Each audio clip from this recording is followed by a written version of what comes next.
Okay, this is our daily reading 3730, 3731, 3732. Sa gusto nga po palang magpaayos ng relationship nila, no? Message lang po kayo. Kung gusto nyong magkaayos kayo, gusto nyong matapos lahat ng suliranin sa love life ninyo, message lang po kayo. Daily episode. Patience. O, pangalawa. Ay, may old soul na naman. And pangatlo, your friend. At eto na tayo. Okay. So, ibig sabihin kasi lumabas yung yung old soul eh. Ibig sabihin, habang naghihintay ka, no, ng mga bagay-bagay na posibleng solusyon sa buhay mo, no, ito yung mga kung tinitignan mo ano ba yung purpose ng buhay mo ngayon dahil bakit nagkanda letse-letse lahat, kung bakit ang bagal ng lahat, meron kasing tao, posible kaibigan mo, na may masamang plano sa'yo, masamang balak sa'yo, ipapahamak ka, ibibenta ka, isusugal ka, or ipagpapalit ka. Ito yun.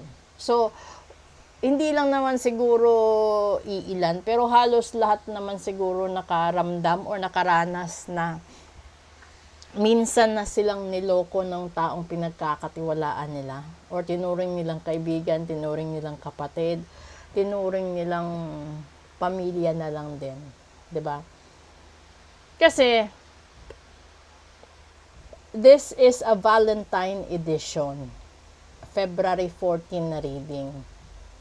Ngayon, gusto ko lang po i-explain sa inyo yung vibration ng February 13, 14, at saka 15. Nang hahatak po yan ng kamalasan sa relasyon.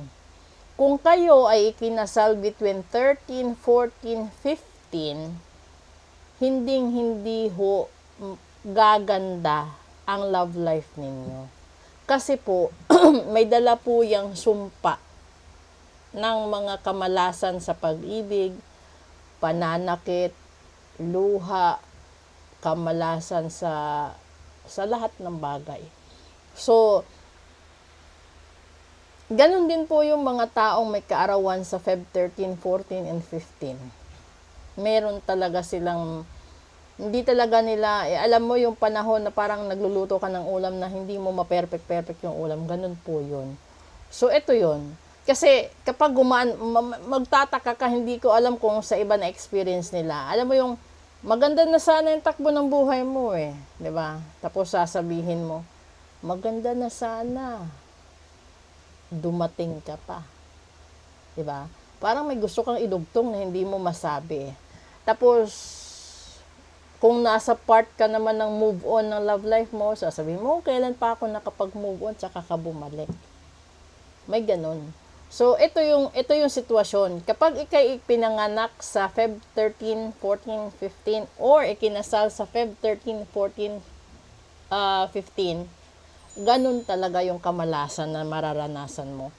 Buong buhay na po yun. So, kung meron kang ganyan, at ayaw mong paulit-ulit na mangyari, pwede mo yung ipa-ritual para maputol. Kaya ako sinabi kanina sa healthy reading, kung sino yung tao na gustong ipaayos ang takbo ng love life niya, relasyon niya, no? Hindi lang naman kasi relasyon sa mag-asawa, magkapatid. Pwede din yung ipaayos mo yung relasyon mo sa magulang mo at sa mga kaibigan mo, kaklase mo, katrabaho. Okay? So, message lang po kayo at tignan natin kung ano yung special episode. Maraming salamat po and Happy Valentine's!